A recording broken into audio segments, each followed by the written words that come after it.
சைட்லெஸ் types இருக்கும். தூக்கி பார்த்தா காந்தி தாத்தா தெரிவார். இதுதான் நமக்கு தெரிஞ்ச டெக்னாலஜி. கள்ள நோட்டா நல்ல நோட்டான்னு கண்டுபிடிக்கிறதுக்கு. இப்போ புதுசாக வந்த 2000 ரூபாய் நோட்டு மேலே பல பேருக்கு பல விதமான டவுட் மற்றும் அதிருப்தி இருக்குது. என்னடா நோட்டு இது, நோட்டீஸ் மாதிரி இருக்குது, நிஜாம் பாக்கு கவர் கலரில் இருக்குன்னு பல பேர் பல விதமாக சொல்லிட்டு இருக்காங்க. அது மட்டும் இல்லாமல் கலர் ஜெராக்ஸ் எடுத்து வச்சு கரண்ட் போன கேப்பில் ஒயின் ஷாப்பில் அதை கொடுத்து சரக்கு வாங்கிட்டு ஓடி போயிட்டாங்க. நியூஸ் வந்துட்டு இருக்கும் போது இன்னொரு நியூஸ் வந்திருக்கு, செம்ம நியூஸ். அது என்னன்னா, புதுசாக வந்த 2000 ரூபாய் நோட்டில் காந்தி தாத்தாவை காணோம்பான்னு சொல்லியிருக்காரு. அதை பற்றி தான் இந்த வீடியோவில் நம்ம பார்க்க போகிறோம். மத்திய பிரதேசில் ஒரு ஃபார்மர் ஒரு ஸ்டேட்மெண்ட் கொடுத்துருக்காரு. அதாவது 6000 ரூபாய் வித்ட்ரா பண்ண SBI பேங்க் போயிருக்காப்புல. அவங்களும் 3 2000 ரூபாய் நோட்டு கொடுத்து அனுப்பி விட்டுருக்காங்க. இவரும் அதை வாங்கிட்டு அப்படியே வீட்டுக்கு போயிட்டாப்புல.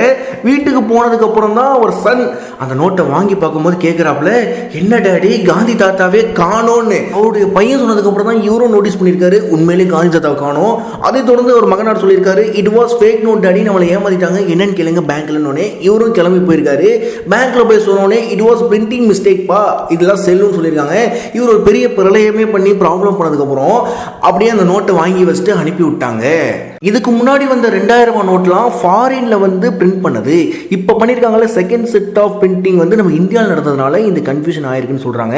இருந்தாலும் கவர்மெண்ட் இந்த பிரிண்டிங்ல கொஞ்சம் கான்சன்ட்ரேஷன் பண்ணிருக்கலாம். ஏன்னா 500 ரூபாய் நோட்டு அவ்வளோக்கு வருது இல்லை, 1000 ரூபாய் நோட்டு அழிஞ்சே போச்சு. இப்போ 2000 ரூபாய் நோட்டை வச்சு தான் பொழப்பு போயிட்டு இருக்கு அன்றாட வாழ்க்கையே.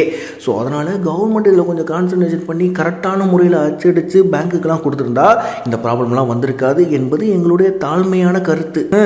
நமக்கு தெரிஞ்ச இந்த 3 நோட்டு, இன்னும் எத்தனை நோட்டு இந்தியா ஃபுல்லாக உலா வருதுன்னு நமக்கு தெரியல. உங்கள்கிட்ட ஏதாவது காந்தி தாத்தா இல்லாத நோட்டு வந்துச்சுன்னா கீழே கமெண்ட்ல சொல்லுங்க. நல்ல வேலைப்பா இந்த நியூஸை போட்டு எங்களை கொஞ்சம் தெளிவுபடுத்துனீங்க அப்படின்னாலுமே கீழே கமெண்ட்ல சொல்லுங்க. மறக்காம இந்த வீடியோவை லைக் பண்ணுங்க, ஷேர் பண்ணுங்க, குறிப்பா பிஹைண்ட் நியூஸ் டிவிக்கு சப்ஸ்கிரைப் பண்ணுங்க. அடுத்த 50 செகண்ட்ல என்னை நோக்கி ஒரு தோட்டா பாய போகுது. அதெல்லாம் ஒரு பக்கம் போயிட்டோம். மியூசிக் டாக்டர் பேர் என்ன? ஏய், அதெல்லாம் நீங்கள் சொல்ல மாட்டாங்க. சரி, நான் சொல்கிறது சொல்லிடுறேன். மறக்காமல் சப்ஸ்கிரைப் பண்ணிடுங்க.